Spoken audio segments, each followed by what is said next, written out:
அஸ்த நட்சத்திரம் பார்த்தீங்கன்னு வச்சுக்கிங்களேன், சந்திர பகவானோட நட்சத்திரம். ஸோ இந்த நட்சத்திரம் பார்த்தீங்கன்னா ஒரு சிபிஐ நட்சத்திரம் சொல்லுவோம். எல்லாரையும் ஆய்வு செய்வதில், அனலிட்டிக் பண்ணுறதுல இவங்கள மிஞ்ச முடியாது. ஸோ அந்த அளவுக்கு ரொம்ப ஆய்வு பண்ணி அதனாலேயே இவங்களால் எந்த ஒரு நிம்மதியான ஒரு விஷயத்தை அடைய முடியாமல் பிரச்சனை சிக்கக்கூடிய ஒரு நட்சத்திரம் தான் அஸ்த நட்சத்திரம் அப்படின்னு சொல்லலாம். சிபிஐ நட்சத்திரம்லாம் சொல்லுவாங்க. ஸோ இவங்க இந்த காலகட்டத்தில் என்ன பண்ணலாம், ஆவணி மாதத்தில் பார்த்தீங்கன்னு வச்சுக்கங்களேன், என்ன பண்ணலாம் அப்படின்னு பார்த்தீங்கன்னா சூழல்களை புரிந்து செயல்படுவது தான் இவங்களுக்கு. ஏன்னா நேரத்துக்கு, ஏன்னா சந்திர பகவான் தினம் தினம் மாறக்கூடியவர். ஸோ ஒரு நட்சத்திரம் மாறிக்கிட்டே இருப்பார். அப்போ இவங்களுடைய எண்ண ஓட்டங்கள், நட்புகள் இது எல்லாமே ஒரு நிரந்தர தன்மையிலே, ஸ்திரத்தன்மையிலே இருக்காது. ஸோ மாறிக்கொண்டே இருக்கும்.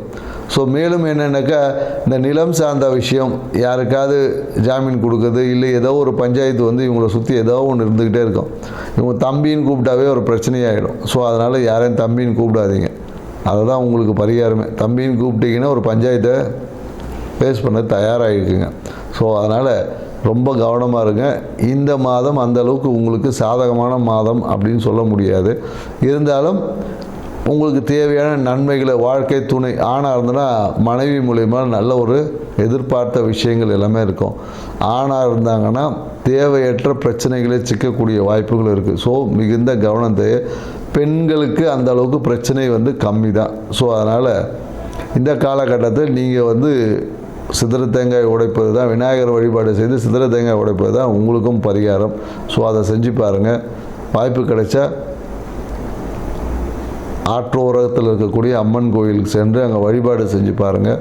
குறிப்பாக நீங்கள் என்னென்னாக்கா சாம்பிராணி தீபம், ஊதுவத்தி ஏற்றி வழிபாடு செய்வது தான் உங்கள் வாழ்க்கை உச்சத்துக்கு கொண்டு போகும். செஞ்சு பாருங்கள், வாழ்க்கையை சிறப்பாக்கிங்க. நன்றி, வணக்கம். அனைவருக்கும் வணக்கம். நான் உங்கள் மோசஸ், உளவியல் ஜோதிட, வாஸ்து கன்சல்டன்ட், சென்னையிலேருந்து. என் உயிரான ஈசனை முன்னிறுத்தி எவனார்களாலே அவன் தான் வணங்கி இந்த ஆவணி மாத பலன் இதை நம்ம பார்க்க போகிறோம். ஏன்னா இந்த ஆவணி மாதம் பார்த்தீங்கன்னு வச்சுக்கிங்களேன், காலபுருஷ தத்துவத்துக்கு 5ஆம் அதிபதியான சூரிய பகவான் தன் வீட்டிலேயே ஆட்சி பெறுவார். ஸோ அப்போ ஆட்சி பெறும் போது என்னென்னாக்கா இந்த பூர்வ புண்ணியம் என்பது இயற்கையாகவே இந்த காலகட்டத்தில் ரொம்ப செழிப்பாக இருக்கும், வளமாக இருக்கும் அப்படின்னு சொல்லுவாங்க. ஏன்னா நம்ம பூர்வ புண்ணியம் அப்படின்னோடனே உடனே நம்ம சொந்த ஊருக்கு தான் நினைப்போம். அப்படி கிடையாது. நமக்குள்ளேயும் ஒரு பூர்வ புண்ணியம் இருக்குது, நம்ம உடம்புக்குள்ளேயும் ஒரு பூர்வ புண்ணியம் தன்மைகள் இருக்குது. ஸோ அந்த தன்மை இந்த காலகட்டத்தில் பார்த்திங்கன்னா மிக செழிப்பாக இருக்கும். அதனால தான் பெரும்பாலும் பார்த்திங்கன்னா இந்த காலகட்டத்தில் நிறைய சுப நிகழ்வு பண்ணுவாங்க. திருமணம் பண்ணுவாங்க, நிறைய பார்த்திங்கன்னா ஆடி மாதம் முன்னாடி எல்லா திருவிழாக்கெல்லாம் அப்படியே இருக்கும். ஆவணி மாதம் பார்த்திங்கன்னா நிறைய சுப நிகழ்வுகள் பண்ணுவாங்க. ஏன்னா இந்த காலகட்டத்தில் சூரியனோட தன்மை நல்லா இருக்கும் போது, ஆத்மகாரகன் இல்லையா சூரியன். ஸோ அப்போ ஆத்ம பலம் இயற்கையாகவே எல்லாருக்கிட்டையும் பெருகி இருக்கும் இந்த காலகட்டத்தில். அதுவும் இந்த காலம் இன்னொன்றாக்கா இந்த வருஷம் பார்த்திங்கன்னு வச்சுக்கோங்க, கேது பகவானும் 5ஆம் இடத்துல இருக்கார். ஸோ அப்போ என்னென்னாக்கா கேது என்னென்னாக்கா ஞானக்காரகர். ஏன்னா பொதுவாக பார்த்திங்கன்னா அந்த சூரியன் தான் பார்த்திங்கன்னா நம்ம ஆத்மகாரகன் சொல்கிறோம் இல்லையா. ஏன்னா இந்த ஆத்மகாரகன் எந்த ராசியில் வலுவாக இருக்கோ இல்லை பலமாக இருக்கோ அந்த ஜாதகர் பார்த்திங்கன்னா மிகுந்த உச்சத்தில் இருப்பார். ஏன்னா பார்த்திங்கன்னு வச்சுக்கலாம், ஏன்னா ஆத்ம பலம் தான் தேவை. அதுக்காக தான் ஆன்மீகத்தை நம்ம நாடுறோமே. ஏன்னா இன்றைக்கி நிறைய பேர் ஆன்மீகத்தை எதுக்கு போகிறோன்னே தெரியல. நம்மளோட ஆத்ம பலத்தை அதிகரிக்கிறதுக்கு தான் நம்ம இன்றைக்கி ஆன்மீகம், இந்த பரிகாரம்லாம் செய்கிறோம் இல்லையா. இது எல்லாமே உங்களோட ஆத்ம பலத்தை இன்க்ரீஸ். அப்படி இருக்கக்கூடிய சூரிய பகவான் இந்த ஆவணி மாதத்தில் அவர் சொந்த வீட்டில் இருந்து அப்படியே ஒரு ஆட்சி பண்ணும் போது எப்படி இருக்குன்னு பாருங்கள். அதனால தான் இந்த காலகட்டம் நிறைய சுப நடக்கும்போது அது எல்லாமே வெற்றி, காரிய சித்தி, நிறைய பேர் இடம் வாங்குவாங்க. அதனால தான் பார்த்திங்கன்னா இந்த காலத்தில் இன்னொரு விஷயம் இருக்குது. ஆவணி மாதத்தில் பார்த்திங்கன்னா விநாயகர் சதுர்த்தி. இந்த காலத்துலேருந்து அந்த விழா கோலங்கள் எல்லாமே தொடங்கும். அது வரையும் பார்த்திங்கன்னா ஒரு இந்த மந்தமாக போயிட்டு இருந்தது. இது பார்த்திங்கன்னா விநாயகர் சதுர்த்தி, அதுக்கப்புறம் பார்த்திங்கன்னா ஆயுத பூஜை, அப்புறம் தீபாவளி, அப்படியே பார்த்திங்கன்னா விழாக்களாக அப்படியே வரும். இனிமேல் ஒவ்வொரு மாதமும் பார்த்திங்கன்னா விழாக்கள், இந்த புரட்டாசி மாதத்தை தவிர்த்து. ஏன்னா ஆத்மகாரகன் எந்த ஜாதகத்தில் நல்ல வலுவாக ஸ்ட்ராங்காக இருக்கோ அவங்க தான் உச்சம். ஏன்னா சூரியன் தான் பார்த்திங்கன்னா நம்ம பெரும்பாலும் இந்த அரசியலுக்கு சொல்லுவோம், மருத்துவக்காரகனும் சூரியன் தான். ஸோ அதனால தான் எந்த ஒரு ஜாதகத்தில் சூரியன் வலுவாக இருக்கோ அவங்க நல்ல ஒரு ஃபேமஸ் டாக்டர் ஆவாங்க. அது 2ஆம் அதிபதியோட இல்லை 10ஓட தொடர்பு வரும்போது பார்த்திங்கன்னா மருத்துவத்தில் சூப்பராக இருப்பாங்க. அதே போல் சூரியன் வலுவாக இருக்கிறவங்க பார்த்திங்கன்னா தொட்டாவே குணமாகக்கூடிய கைராசி டாக்டர்லாம் சொல்லுவோம் இல்லையா. அவர் படித்து கூட இருக்க மாட்டார், சும்மா R&D படிச்சிருப்பார், இல்லைன்னா அந்த ஒரு கம்பவுண்டராக கூட இருந்திருப்பார். அவர் பார்த்திங்கன்னா சும்மா ஏதோ ஒரு விஷயம் சொல்லுவார், நடந்துடும். கைராசி டாக்டர் அப்படின்னு சொல்லக்கூடிய எல்லாருமே பார்த்திங்கன்னா இந்த சூரியன் வலுவாக இருக்கும் தான் கைராசி டாக்டர். ஏன்னா ஆத்மத்தை பலமாக வச்சுருக்க எல்லாமே பார்த்திங்கன்னா குணமாக்கக்கூடிய ஆற்றல் அவங்ககிட்ட இயற்கையாகவே நிறைய இருக்கும். சூரியன் வலுவாக இருக்கும், நிறைய பரிகாரம் பண்ணான்னு வச்சிங்களேன், சூப்பராக சக்ஸஸ் ஆகிடும். பெரிய பரிகாரம் சின்னதாக சொன்னாவே பெரிய விஷயங்கள் கூட குணமாக்கக்கூடிய ஆற்றல். அப்படி இருக்கக்கூடிய சூரிய பகவான் இருக்கக்கூடிய இந்த ஆவணி மாதத்தில் பார்த்திங்கன்னா மிகுந்த நற்பலன்களை கொடுக்கும். ஆன்மீக நாட்டம் அதிகமாகவும், குறிப்பாக என்னென்னாக்கா இந்த கேது கூட இருக்கிறதுனால நிறைய என்னென்னா அந்த குழந்தை பேருக்கான விஷயங்கள், குழந்தை பேர் இன்மை, இந்த மாதிரியான விஷயங்கள் எல்லாமே ஒரு மாற்றத்தை கொடுக்கக்கூடிய விஷயமா இருக்கும். அந்த விரக்தி தன்மை, ஏன்னா கேது எப்போதும் பார்த்திங்கன்னா ஒரு விரக்தி கொடுப்பார். ஏன் அது விரக்தி கொடுப்பார்னா அனுபவம் கிடைச்சாதான் அறிவு வளரும், ஞானம் கிடைக்கும், சும்மா வராது இல்லையா? ஸோ அதனால் அந்த கேது பகவான் வந்து நமக்கு ஞானத்தை கொடுப்பதற்காக சில படிப்பினையை கொடுப்பார். அதை தான் நம்ம இங்கே விரக்தி, எனக்கு அது நடக்கலை அப்படி இப்படின்னு நம்ம சொல்லிட்டு கிடப்போம். ஸோ இந்த தன்மைகள் உள்ள இந்த ஆவணி மாதத்தில் ஒவ்வொரு ராசிக்கும் என்ன மாதிரியான பலன்கள் கொடுக்க போகுது அப்படின்றத இந்த வீடியோவில் பார்க்க போகிறோம். வாங்க வீடியோக்குள்ளே போகலாம். கன்னி ராசி எதையும் அவ்வளோ சீக்கிரமாக ஏற்றுக்கொள்ளாமல் எல்லாத்தையும் ஆய்வு செய்து அழுத்தமாகக்கூடிய கன்னிராசி நேயர்களுக்கு இந்த ஆவணி மாதம் எப்படி இருக்குன்னு தான் பார்க்க போகிறோம். ஏன்னா ராசி அதிபதியான புதன் பகவான் பார்த்தீங்கன்னு வச்சிங்களேன் கடகத்தில் இருக்கார்.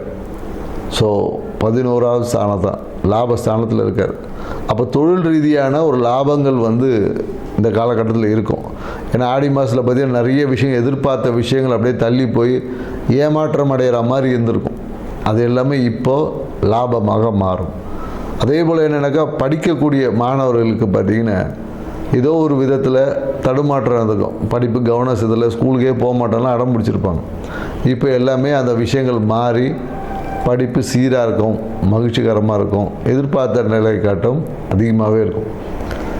மேலும் என்னென்னாக்கா 12ல் சூரிய பகவான் இருக்கிறதுனால அரசாங்கம் சார்ந்த விஷயத்தில் ஒரு விரயம் இருக்கும். கவர்மெண்ட்டுக்காக ஏதாவது பெனால்ட்டி கட்டுறது, இந்த மாதிரியான சூழல்கள் எல்லாமே இந்த காலகட்டத்தில் ஏற்படும். அரசியல்வாதியாக இருந்தாங்கன்னு வச்சுக்கோங்க, இந்த கன்னி ராசி அரசியல்வாதியாக இருந்தாங்கன்னா இந்த காலகட்டம் ரொம்ப எச்சரிக்கையாக இருக்கணும். ஏன்னா இந்த காலகட்டத்தில் நீ நிறைய எதிர்பாராத திடீர் ரைடு வர்றது, இந்த மாதிரியான நிகழ்வு எல்லாமே கன்னி ராசிக்காரர்களுக்கு ஏற்படும். ஏன்னா சூழல்கள் எதுவுமே இந்த காலகட்டத்தில் அந்த அளவுக்கு சரியாக இல்லை. ஏன்னா 7ல் சனி பகவான் வந்து வக்கரம் அடைகிறார். அப்போ என்னென்னாக்கா வாழ்க்கை துணை சூழல்கள் சார்ந்த விஷயத்தில் ஒரு சிறிய பிரச்சனையை நோக்கி பயணிக்கிறார். அப்போ என்னென்னாக்கா நல்லா போயிட்டு இந்த விஷயம் திடீர்னு ரூட்டு மாறும். அதனால் சில பிரச்சனைகளை சந்திக்க வேண்டிய சூழல்கள் எல்லாமே இருக்குது. வாழ்க்கை துணை சார்ந்த விஷயத்தில் கொஞ்சம் அட்ஜஸ்ட் பண்ணி தான் போயாகணும். திருமணம்லாம் ஃபிக்ஸ் பண்ணி வச்சுருப்பாங்க, பார்த்திங்கன்னா ஏதோ ஒரு காரணத்தினால கொஞ்சம் தள்ளி போடுவாங்க. இல்லை தேவையற்ற பிரச்சனைகள்லாம் வரும். இல்லை வரதட்சணை கேட்டாங்க அப்படின்ற மாதிரி ஏதோ ஒரு லூஸ் டாக்கால் தேவையற்ற பேச்சாலேயே பிரச்சனைகள் வரும். அதனால் தேவையற்ற பேச்சுகளை கொஞ்சம் விட்டுருங்க. அதே போல் என்னென்னாக்கா திடீர்னு ஏதோ ஒரு விஷயத்தை ஹைட் பண்ணியிருப்பாங்க, இல்லை மறைத்து வைத்த விஷயங்கள் எல்லாமே இந்த காலகட்டத்தில் வெளி வந்துடும். அதனால் மிகுந்த எச்சரிக்கையாக இருக்கணும் கன்னிராசிக்காரங்க தான். ஏன்னா கன்னிராசிக்காரங்க குறிப்பாக பார்த்திங்கன்னா இந்த சொத்து சார்ந்த விஷயத்தில் கொஞ்சம் கவனம் தேவை. இந்த சொத்து டாக்குமெண்ட்டு இந்த மாதிரியான விஷயங்கள் எல்லாமே பிரச்சனைக்குரியதாகவும் மாறும். அதே போல் என்னென்னாக்கா சொத்து சேர்க்கை இருக்கான்னா கண்டிப்பாக சொத்து சேர்க்கை இருக்குது. புதிய வாகனம் வாங்கக்கூடிய வாய்ப்புகள் எல்லாமே இருக்குது. இது வாகனம் வாங்கிட்டு அரசியல்வாதிகளுக்கு தான் இது ரொம்ப இக்கட்டான ஒரு காலகட்டம் சொல்லலாம். எதிர்பாராத திடீர் பிரச்சனைகள், எங்கேருந்து பிரச்சனை வருதுன்னே தெரியாது. எவ்வளோ அடித்தாலும் தாங்குறான்ற மாதிரி தான் இருக்கும். திடீர் பிரச்சனைகள், தேவையற்ற சட்ட சிக்கல்கள், இது எல்லாமே வரும். அதனால் வாகனத்தில் பயணிக்கிறவங்க கண்டிப்பாக கொஞ்சம் ரொம்ப கவனமாக பயணிக்கணும். எதிர்பாராத திடீர் விபத்துக்கள் எல்லாமே ஏற்படுவதற்கான சாத்தியக்கூறுகள் இருக்குது. அதனால் எச்சரிக்கையாக இருந்தோன்னா நாம் வாழ்க்கையில் எல்லா விதத்தையும் கடந்து ஜெயிக்க முடியும். ஸோ இதை தான் நம்ம சொல்கிறோம். மேலும் என்னென்னாக்கா ஜாமீன் கையெழுத்து போடுறது, இந்த மாதிரியான ஏற்கனவே போட்ட ஜாமீன் கையெழுத்தால் இப்போல்லாம் பஞ்சாயத்து வரும். அதனால் எப்போதும் கன்னி ராசிக்காரங்க யாருக்கும் ஜாமீன் கையெழுத்தை போட மாட்டீங்க. யாராவது இருந்தீங்கன்னா இனிமேலும் போட்டுறாதீங்க. போட்டிங்கன்னா கண்டிப்பாக பிரச்சனைகளை உங்களை தேடி வரும். உங்களை தான் தேடி கூப்பிட்டு போய் சாட்சி கையெழுத்து போட்டு விட்டு போவோம். சாட்சி கையெழுத்து போட்டு நீங்கள் பார்த்தீங்கன்னா கடைசி நீங்கள் தான் கேஸ் வாங்கிட்டு உட்காந்துருக்கணும். ஸோ அதனால் மிகுந்த கவனம் தேவை. அதே மாதிரி என்னென்னாக்கா, நீங்கள் ஏதாவது ஒரு பெனால்ட்டி கட்டணும் அதெல்லாம் இருந்துச்சுன்னா அதெல்லாம் ஒன்றாவது பார்த்துக்கலாம் அப்படின்னு இருந்தீங்கன்னா பிரச்சனையாகும். ஸோ அதனால் ஏதாவது இந்த டேக்ஸ் பேமெண்ட் பண்ணுறது, அந்த மாதிரி வரி கட்ட வேண்டியது, இந்த மாதிரி ஏதாவது இருந்துச்சுன்னா கரெக்டாக கட்டி வச்சுக்குங்க. இல்லைன்னா அது தொல்லையாக மாறும். இரட்டிப்பாக கட்ட வேண்டிய சூழ்நிலை எல்லாமே வரும். இந்த காலத்தில் பாக்கியங்கள் எல்லாமே சிறப்பாக இருக்குது. ஏன்னா உங்களுக்கு மனைவி வகையில் ஒரு நல்ல ஒரு லாபம், மன மகிழ்ச்சியான விஷயங்கள் இருக்குது. குறிப்பாக 2ஆம் திருமணத்துக்காக காத்திருக்கிறவங்களுக்கு எல்லாமே திருமணம் இருக்கும். முதல் திருமணம் தான் தடைப்படும். 2ஆம் திருமணத்துக்கான வாய்ப்புகள் எல்லாமே இருக்குது. மனைவி வழியாக பாக்கியங்கள் ஏற்படும். இதே கணவனாக இருந்தாங்கன்னா இதே மனைவி வழியில் ஆதாயம் உண்டு. இதே மனைவியாக இருந்தால் கணவரால் தொல்லை உண்டு. அதனால் என்னென்னாக்கா, அதிர்ஷ்டமாகவும் பெண்களுக்கு பிரச்சனைக்குரியதாக இருக்குது. ஸோ அதனால் கொஞ்சம் கவனம். அதே போல் என்னக்கா, அரசியல் இருக்கிறவங்களுக்கு தொல்லையான காலம். ஸோ அதனால் என்னென்னாக்கா, கூட இருக்கிறவங்களே உங்களை போட்டு கொடுத்துட்டு போயிடுவாங்க.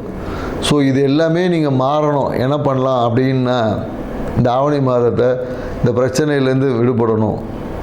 என்ன பண்ணலான்னா, உங்கள் கையால் விநாயகருக்கு சிதறு தேங்காய் தான் உடைக்கணும். வேறு வழியே இல்லை. இதை வாரம் ஒரு முறை இதை கண்டிப்பாக நீங்கள் செய்யணும்.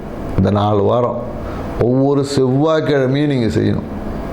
ஒவ்வொரு செவ்வாய்க்கிழமையும் விநாயகருக்கு நீங்கள் சிதறக்காய்காய் உடைச்சிங்கன்னா உங்களுக்கு ஏற்பட்ட அந்த பிரச்சனைகள் எல்லாம் சிதறி தெரித்து ஓடும். அப்படி இல்லைன்னா பிரச்சனை வீடு தேடி வரும். ஸோ கவனமாக இருங்க. நாங்கள் சொன்ன இந்த பரிகாரத்தை செஞ்சு உங்கள் வாழ்க்கையை சிறப்பாக வச்சுக்கோங்க. நன்றி, வணக்கம்.